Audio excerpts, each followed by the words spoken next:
ಇರಾಕ್ನಲ್ಲಿ ಅಮೆರಿಕದ KC-135 ಸೇನಾ ವಿಮಾನ ಪತನ, ರಕ್ಷಣಾ ಕಾರ್ಯಾಚರಣೆ ಆರಂಭ. ಮಕ್ಕಳ ಸಾವಿಗೆ ಪ್ರತೀಕಾರ, ಇಸ್ರೇಲ್ ಅಮೆರಿಕ ಗಲ್ಫ್ ದೇಶಗಳ ಮೇಲೆ ದಾಳಿ ನಿಲ್ಲಲ್ಲ, ಇರಾನ್ ಹೊಸ ಸರ್ವೋಚ್ಚ ನಾಯಕ ವಾರ್ನಿಂಗ್. ನವಶಕ್ತಿ ಇರಾನ್ ನಿರ್ನಾಮಕ್ಕೆ ಮೀಸಲು, ಹಾರ್ಮುಜ್ ಜಲಸಂಧಿಯಲ್ಲಿ ಟ್ಯಾಂಕರ್ಗಳಿಗೆ ಬೆಂಗಾವಲು ನೀಡಲ್ಲ ಎಂದ ಅಮೆರಿಕ. ಕುವೈತ್ನ ವಸತಿ ಕಟ್ಟಡಕ್ಕೆ ಶತ್ರು ರಾಷ್ಟ್ರದಿಂದ ಡ್ರೋನ್ ದಾಳಿ, ಭಾರೀ ಪ್ರಮಾಣದ ಹಾನಿ.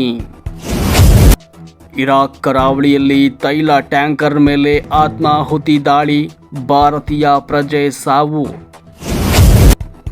ಆಪರೇಷನ್ ಕಮಲದ ಆತಂಕ, ಅಸ್ಸಾಂ ಕಾಂಗ್ರೆಸ್ ಶಾಸಕರು ಬಿಡದಿ ರೆಸಾರ್ಟ್ಗೆ ಶಿಫ್ಟ್, ಅಖಾಡಕ್ಕಿಳಿದ DK ಶಿವಕುಮಾರ್.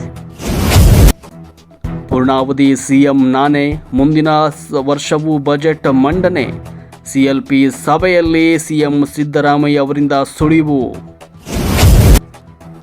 ಸಿಎಂ ಕುರ್ಚಿಯ ಕಸರತ್ತು, ಬಜೆಟ್ ಅಧಿವೇಶನ ಪೂರ್ಣಗೊಂಡ ಬಳಿಕ ನಾಯಕತ್ವ ಗೊಂದಲಕ್ಕೆ ಹೈಕಮಾಂಡ್ನಿಂದ ಪರಿಹಾರ ಸಿಗುತ್ತಾ? ಜಾಗತಿಕ ಇಂಧನದ ಬಿಕ್ಕಟ್ಟು, ಡೀಸೆಲ್ಗಾಗಿ ಭಾರತದಿಂದ ನೆರವು ಕೋರಿದ ಬಾಂಗ್ಲಾದೇಶ್, ಶ್ರೀಲಂಕಾ, ಮಾಲ್ಡೀವ್ಸ್.